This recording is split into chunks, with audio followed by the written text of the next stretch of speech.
கடவுளால் படைச்ச எல்லா உயிரினத்திட்டையும் எவன் ஒருத்த அன்பு செலுத்துறானோ அதுதாங்க ஐயா உண்மையான மனிதநேயம். இததாயா பாரதி சொன்னாரு, காக்கை குருவி எங்கள் சாதின்னு, வாடிய பயிரை கண்ட போதெல்லாம் வாடினேனாரு வள்ளலாறு, முல்லைக்கு தேர் கொடுத்தானே பாரி, மயிலுக்கு போர்வை போத்தினானே பேகன். இதெல்லாம் மனிதநேயத்தோட வெளிப்பாடு தானேங்கயா. அதனாலதான் சொல்றேன், இந்த அவசரமான உலகத்துல நம்ம உடனடியா தேட வேண்டியது மனிதநேயத்தை மட்டும்தாங்கயா. அற்புதம். ஏன்னு கேட்டா, நீ சொன்னம்மா முல்லைக்கு தேர் கொடுத்தான்னா எந்த காலத்துல கொடுத்தான்? இப்ப கொடுப்பானா? ஒரு ஏழை வந்து குளிருக்காக போத்துக்கிட்டு போர்வையை போட்டு தூங்கிக்கிட்டு இருந்தான்னா அந்த போர்வையை சுட்டுட்டு போயிட்டு இருக்கிறான். மயிலுக்கு வந்து போர்வை கொடுத்தான் பேகன் அந்த காலத்துல சொன்ன. இந்த காலம் எப்படிப்பட்ட காலம்? மனிதநேயம் இருக்குதா? அருமை மனிதநேயம். அதனால தான் இந்த காலத்தில் மனிதநேயத்தை தேட வேண்டும் என்று சொல்லுகிறீங்க. நல்லது. ஓகே. சமுதாயத்துல அன்பு பல்வேறு வடிவங்களா வெளிப்படுது. அம்மா பிள்ளை கிட்ட காட்டுறத பாசம்னு சொல்றோம். மனுஷன் கடவுள்கிட்ட காட்டுறத பக்தின்னு சொல்றோம். கடவுள் மனுஷங்கிட்ட வெளிப்படுத்தும் போது அருள்னு சொல்றோம். டீச்சர் மாணவன்கிட்ட நடந்து கொள்றத விசுவாசன்னு சொல்றோம். மாணவன் டீச்சர்கிட்ட நடந்துக்கும் போது மரியாதைன்னு சொல்றோம். காதலன் காதலிக்கிட்ட சொல்லும் போது காதல்னு சொல்றோம். இரு நாடுகளுக்கிடையே வெளிப்படுத்தும் போது சமாதானம் சொல்றோம். தொடர்பே இல்லாத ஒரு மனுஷங்கிட்ட காட்டுற அன்பதாயா நம்ம மனித நேயம்னு சொல்றோம். அற்புதமான விளக்கம். அதனாலதான் சொல்றேன் நம்ம மனித நேயத்தை தேடணும்னு. ஐயா இன்னொன்னு நல்ல விஷயம், இந்த சின்னஞ்சிறு வயதுல இந்த பொண்ணு மனித நேயத்தை தேடணும்னு சொல்லுது. நாட்டுல அவன் ஃபிகர் தேடிட்டு அலையிறான். ஐயா இன்னைக்கு மேடையில எல்லாருமே பேசலாம் ஐயா மனித நேயத்தை பத்தி. ஆனா யார்கிட்டயா மனித நேயம் இருக்கு? ஒருத்தன் சாலையை கடந்து போறானா அவனை இந்த பக்கத்துல இருந்து ரோட தாண்டி அந்த பக்கம் கூட விட மாட்டேங்கிறான். எங்கேயா இருக்கு மனித நேயம்? கண்ணு தெரியாதவங்களுக்கு உதவணுங்கிறது நம்மோட கடமை. ஆனா கண்ணு தெரியாதவன் பிச்சை எடுத்துட்டு இருப்பான். அவனுக்கு தெரியாம அவனோட பணத்தை திருடிடுறான். இது எவ்வளவு ஒரு பாவமான செயலிங்கயா. வாழ்க்கையில் குருடனாக பிறப்பது கூட பாவம் இல்லை, திருடனாக பிறப்பது மட்டும்தான் குற்றம். அதனாலதான் சொல்றேன் நம்ம மனித நேயத்தை தேடணும்னு. நியூஸ் பேப்பரை பார்த்தோம்னா கொலை கொள்ளை கற்பழிப்பு அப்படின்னு மனிதநேயம் இல்லாத செய்திகளை தான் பார்க்கிறோம். பாராளுமன்றத்தில் குண்டு வெடிப்பு, கற்சிலை அம்மனுக்கு பாலாபிஷேகம், ஆனால் கல்லூரி பெண்கள் பஸ்ஸோடு எரிப்பு. முதல் 4 மாதம் சூடான பொருளை சாப்பிட்டால் கரு கலஞ்சிரும்னு நினைச்ச தாய் அடுத்த 4 மாசம் குளிர்ச்சியான பொருளை சாப்பிட்டா மாந்த வரும்னு நினைச்ச தாய் தூக்கத்துல திரும்பி படுத்தா கொடை சுத்தி தாய் மாமனுக்கு ஆகாதுன்னு நினைச்ச தாய் குழந்தை பிறந்த உடனே பொம்பளை குழந்தைங்கனால கொன்னுட்டா. எங்கேயா இருக்கு அந்த தாய்கிட்ட மனிதநேயம்? கணவன் மனைவியை கொல்றது, மனைவி கணவனை கொல்றது, அண்ணன் தம்பியை கொல்றது, வற்றாத இனவெறியால் ஈனச்சண்டை, வறுமையிலும் சாதி திமிர், எல்லா கொடுமைகளுமே நாட்டில் தாங்க நடக்குது. அதனாலதான் சொல்றேன் நம்ம மனித நேயத்தை தேடணும்னு. ஐயா பிச்சைக்காரன் ஒருத்த அம்மா பசிக்குதுன்னு கேட்டா எத்தனை பேர் அவனுக்கு சாப்பாடு போடுறான்? வாசலில் அம்மா பசி என்ற சத்தத்தை பொருட்படுத்தாமல் கருவறையில் உள்ள அம்மனுக்கு காணிக்கை செலுத்தி என்ன பயன்? அதனாலதான் சொல்றேன் நம்ம மனித நேயத்தை தேடணும்னு. ஐயா இன்னைக்கு நம்ம யார கடவுளா நினைச்சிட்டு இருக்கோம்? நம்ம உயிரை காப்பாற்ற டாக்டரை தான் நினைச்சிட்டு இருக்கோம். இன்னைக்கு எத்தனை டாக்டருங்க மனித நேயத்தோட நடந்துக்கிறாங்க? ஒரு சில டாக்டர் தாங்க இருப்பாங்க. தனியார் மருத்துவமனையில் ஒருத்தன் அட்மிட் ஆகிட்டான்னு வச்சுக்காங்க, அவன் முடிவு பண்ண வேண்டியதான் தன்னோட சொத்தை எல்லாம் வித்துடணும்னு. ஏன்னா அங்க பணம் மட்டும்தான் குறிக்கோள், மனித நேயத்துக்கு கிடையாது. ஐயா தன்னோட வயிற்று பிழைப்புக்காக யானையை பிச்சை எடுக்க வைக்கிறான், குரங்க குட்டி காரணம் போட வைக்கிறான். சுதந்திரமா பாடி திரிஞ்சிட்டு இருந்த கிளிய கூண்ல அடிச்சு வச்சு சீட் எடுக்க வைக்கிறான். 5 அறிவு விலங்குகளை படைச்சதே நம்ம அதுகிட்ட அன்பா நடந்துக்கணும் தான். மனிதங்களையே மதிக்க தெரியாது அவனுக்கு எப்படியா விலங்குகளை நேசிக்க தெரியும்?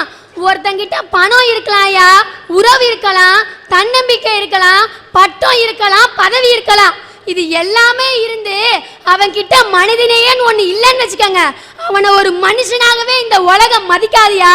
அதனாலதான் சொல்றேன், இந்த அவசரமான உலகத்துல நம்ம உடனடியா தேட வேண்டியது மனிதநேயத்தை மட்டும்தாங்கயா.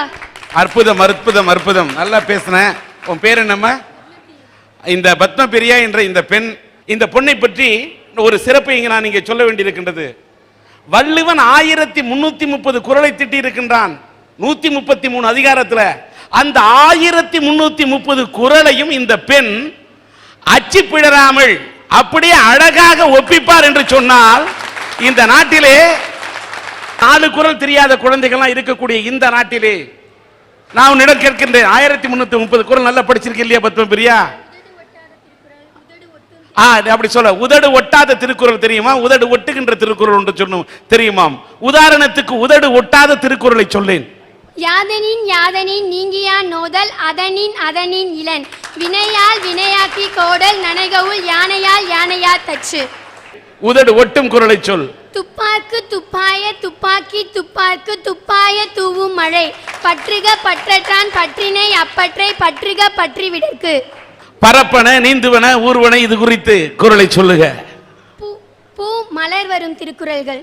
மலர்காணின் மையாத்தி நெஞ்சே இவர்கண் பலர்காணும் பூவொக்கும் என்று நலத்தகை நல்லவர் கேயர் புலத்தகை பூவண்ண கண்ணாரகத்து கோட்டுப்பூ சூடினும் காயும் ஒருத்தியை காட்டிய சூடுநீர் என்று மலர்மிசை ஏகினான் மானடி சேர்ந்தார் நிலமிசை நீடு வாழ்வார். பரப்பன பற்றி வரும் திருக்குறள்கள். பகல் வெல்லும் கூகையை காக்கை இகழ் வெல்லும் வேந்தற்கு வேண்டும் பொழுது காக்கை கரவா கரைந்துண்ணும் ஆக்கமும் அண்ணன் நீரார்க்கை உள. வாழ்த்துக்கள் வாழ்த்துக்கள். என் எம்மொழியாம் தமிழ் மொழியாம் செம்மொழியாம் தங்கத்தமிழாம் சங்கத்தமிழாம் சிங்கத்தமிழாம் என் தமிழ் மொழியை வள்ளுவனது குறளை இங்கே ஒப்பித்த தமிழ் பெண்ணே, நீ வாழ்க வாழ்க பல்லாண்டு.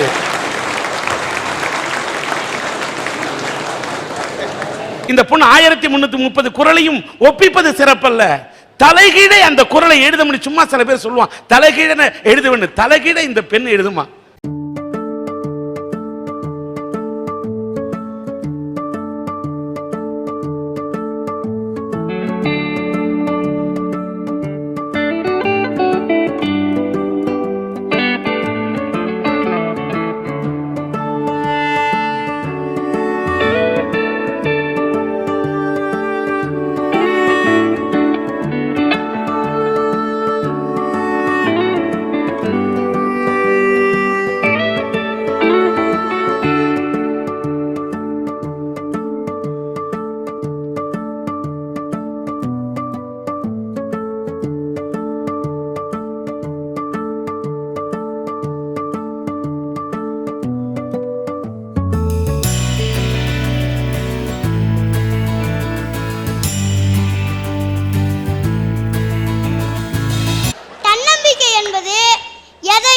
செய்து முடிப்பேன். எவரால் செய்து முடிக்க முடியாத கூட நான் செய்து முடிப்பேன். அதாங்கய்யா தன்னம்பிக்கை. சூப்பர். அது உடல்ல உயிர் போன்றதுங்கய்யா. அந்த தன்னம்பிக்கை இல்லாதவங்க இருக்கான் பாருங்க, உயிரற்ற உடல் போன்றவங்க ஐயா. ஐயா, தன்னம்பிக்கைன்னா பிறரை நம்புறது தன்னம்பிக்கை இல்ல, தன்னை தானே நம்புவதாங்கய்யா தன்னம்பிக்கை. பேரறிஞர் அண்ணா தெரியுங்கய்யா, அவரு சின்ன வயசுல 11ஆம் படிக்கிறப்ப தேர்வுல தோல்வி அடைஞ்சிட்டாரு. அதுக்காக அவர் கவலைப்படல. பல பேச்சு போட்டிலையும் தோத்துருக்காரு, அதுக்காகவும் அவர் கவலைப்படல. ஆனா நாடு இன்னைக்கு என்ன சொல்லுது அவரை பத்தி? பேரறிஞர், சிறந்த பேச்சாளர், சீர்திருத்த எழுத்தாளர், இப்பெல்லாம் சொல்ல காரணம் என்னங்கய்யா? அவருடைய சிபாரிசாங்கய்யா, செல்வாக்காங்கய்யா, பணமாய்யா, உறவாங்கய்யா. இதெல்லாம் கிடையாது, அவருடைய முழுக்க முழுக்க தன்னம்பிக்கை மட்டும்தாங்கய்யா. தமிழகத்தில் பிறந்து அமெரிக்காவில் வாழ்ந்து இன்னைக்கு அரிய சாதனைகளை படைத்து அறிவியல் மேதை வெங்கட்ராமன் அவர்கள் நோபல் பரிசு பெற்றிருக்காரு. அதுக்கு காரணம் என்னங்கய்யா? அவருடைய தன்னம்பிக்கை தாங்கய்யா. எனவே சொல்றேங்கய்யா, இந்த அவசர உலகத்துல நாம எல்லாரும் எதை தேடணும்னா தன்னம்பிக்கை மட்டும்தாங்கய்யா. நம்ம உலகத்துல வளரும் நாடு வளர்ந்த நாடுன்னு 2 வகையா இருக்குங்கய்யா. அதுல வளர்ந்த நாட்டுல ஜப்பான் நாட்டையும் அமெரிக்க நாட்டையும் ஏயா சொல்றாங்க? ஜப்பான் நாட்டுல ஒவ்வொரு ஸ்கூல்லயும் வகுப்பறையில் எழுதி போட்டிருப்பாங்க, உன்னால் முடியாது என்றால் ஜப்பானால் முடியாது, ஜப்பானால் முடியாது என்றால் இந்த உலகத்தாலே முடியாதுன்னு எழுதி போட்டிருப்பாங்க ஐயா. அப்படி அந்த சின்ன குழந்தைகளுக்கு கூட தன்னம்பிக்கையை ஊட்டி வளர்த்தனால்தான் இன்னைக்கு வளர்ந்த நாடுல ஜப்பானும் ஒரு இடம் பெற்றிருக்குய்யா. அப்துல் கலாம் தெரியுங்கய்யா, எல்லாத்துக்கும் தெரியும். அவர் ஒரு பெங்களூர்ல இருக்க மகளிர் கல்லூரிக்கு கூப்பிட்டுருக்காங்க. அப்போ போனப்ப பேச சொல்லியிருக்காங்கய்யா. பொதுவாக அப்துல் கலாம் சார் என்ன சொல்லுவார்? வல்லரசு ஆகணும், நம்ம நாடு வல்லரசு ஆகணும், எல்லாரும் கனவு காணுங்கள், நல்லா படிங்க அப்படின்னு தான் சொல்லுவார். ஆனால் அங்கே போய் அப்படி சொல்லுங்கய்யா. ஒரே ஒரு கேள்வி கேட்டார். ஐஸ்வர்யா ராய், சுஷ்மிதா சென், லாரா தாத்தா இவங்க 3 பேரும் யாருன்னு கேட்டாங்க. அதுக்கு அங்கே இருக்க மாணவிங்கெல்லாம் சொன்னாங்க, இவங்க 3 பேரும் உலக அழகின்னு சொன்னாங்க. இப்படி வர காரணம் என்னன்னு அப்துல் கலாம் கேட்டாருங்கய்யா. அதுக்கு ஒரு மாணவி எழுந்து சொன்னாங்க, இவங்களாம் அழகா இருந்தாங்க, அதான் உலக அழகின்னு வந்துட்டாங்கன்னு சொன்னாங்க. இன்னொரு மாணவி எழுந்து சொல்றாங்க, கேட்கப்பட்ட கேள்விக்கெல்லாம் கரெக்டா பதில் சொன்னாங்க, அதான் உலக அழகியா ஆனாங்கன்னு சொன்னாங்க. இன்னொருத்தங்க எழுதி சொல்றாங்க, கடைசியில கேட்கப்பட்ட கேள்விக்கு நாட்டுப்பற்றோடு பதில் சொன்னாங்க, அதான் உலக அழகியான்னு சொன்னாங்க. ஆனா அங்க இருந்த மாணவியோட தங்கச்சி வந்துருந்துச்சுயா. அது போய் அப்துல் கலாம் அவங்கள்ட்ட, அங்கிள் அங்கிள் நான் சொல்லவா அப்படின்னு கேட்டுச்சு. அதுக்கு கலாம் ஐயா சொல்லு அப்படின்னாரு. அதுக்கு அந்த பாப்பா சொல்லுது, இவங்க 3 பேரும் கலந்துருக்க போட்டியில நான் கலந்துருக்காம விட்டுட்டேன், அதான் அவங்க 3 பேரும் ஜெயிச்சுட்டாங்கன்னு சொல்லிச்சு. அப்படி இந்த சின்ன மாணவிட்ட இருக்கவங்களோட தன்னம்பிக்கை கூட அந்த மாணவிகளுக்கு இல்லாம போயிடுச்சாங்க ஐயா. ஒன்ன மாதிரி ஆளுலாம் உலகலையை பத்தி பேசுறதுனால தானே இன்னும் எனக்கு எதுவும் செட் ஆகல. உனக்கு செட் ஆகும்னு நினைக்கிற? ஆனா இந்த ஜென்மத்துல உங்களுக்கு செட்டே ஆகாதுண்ணே, உண்மையா சொல்றேன். இந்த ஜென்மம் இல்ல, இன்னும் 7 ஜென்மம் எடுத்தாலும் உங்களுக்கு செட் ஆகாது. ஐயா மாவீரன் அலெக்சாண்டர் எல்லாத்துக்கும் தெரியுங்கய்யா. அவரு தன்னிட்ட இருக்க பொண்ணு பொருள் நகை எல்லாத்தையும் எடுத்து மக்களுக்கே கொடுத்துட்டாருங்கய்யா. ஒரு அமைச்சர் வந்து கேட்டாரு, என்னங்கய்யா எல்லாத்தையும் எடுத்து மக்களுக்கே கொடுத்துட்டீங்க, உங்களுக்காக என்னங்கய்யா வச்சிருக்கீங்கன்னு கேட்டாரு. அவர் சொன்னாரு, இதெல்லாம் என்ன பெரிய சொத்து, என்கிட்ட ஒரு சொத்து இருக்கு, அதை வச்சு நான் வெற்றி பெறுவேன்னு சொன்னாரு. அப்படி என்னங்கய்யா உங்கள்கிட்ட ஒரு சொத்து இருக்கு? அதான்டா என் தன்னம்பிக்கை, அந்த தன்னம்பிக்கை வச்சு நான் இந்த நாட்டையே ஆளுவேன்டான்னு சொன்னாரு. அப்படி இன்னைக்கு நாட்டை ஆண்ட அரசர்கள்ல அவரும் ஒருத்தர் விளங்கிட்டு போயிருக்காருன்னா அதுக்கு காரணம் அவருடைய தன்னம்பிக்கை தாங்கய்யா. என்னையும் எங்க அம்மாவையும் எடுத்துக்கோங்கய்யா. எங்க அம்மா 10ஆம் படிக்கிறப்ப படிக்கிற வயசுலேயே கல்யாணம் ஆயிடுச்சியா. இருந்தாலும் படிக்கணும்னு ஆசை தான். அப்புறம் எங்கள் அண்ணன் பிறந்துட்டாங்க. எங்கள் அம்மாவுக்கு படிக்கணும்னு ஆசை ரொம்ப வந்துருச்சு. அப்புறம் வீட்டிலேருந்தே 10, 11, 12 கல்லூரி வாழ்க்கை இது எல்லாத்தையும் வீட்டிலேருந்தே படித்து முதுகலை பட்டம் பெற்று கடந்த 3 ஆண்டுகளாக தமிழாசிரியராக பணிபுரிஞ்சிட்டு இருக்காங்க ஐயா. அதுக்கு காரணம் எங்களோட சொத்து இல்லை, சுகமும் இல்லை, சிபாரிசு இல்லை, செல்வாக்கு இல்லை, பணம் இல்லை, உறவு இல்லை, முழுக்க முழுக்க அவங்களுடைய தன்னம்பிக்கை தாங்க ஐயா. அவங்க வழியில நான் வந்தாங்க ஐயா. நான் ஆளுக்குள்ளந்தான் எல்லாருக்கும் தெரியும். ஆனா நான் பல பேச்சுப்பட்டுல பேசியிருக்கேன் ஐயா. துணை முதலமைச்சர், மத்திய அமைச்சர் ராஜா, கலைஞர் இவங்க எல்லாத்திலையும் பரிசு பெற்றிருக்கேன் ஐயா. அதுக்கு காரணம் என்னுடைய முழுக்க முழுக்க தன்னம்பிக்கை மட்டும்தாங்க ஐயா. எனவே தன்னம்பிக்கையோட அனைவரும் உழைங்க.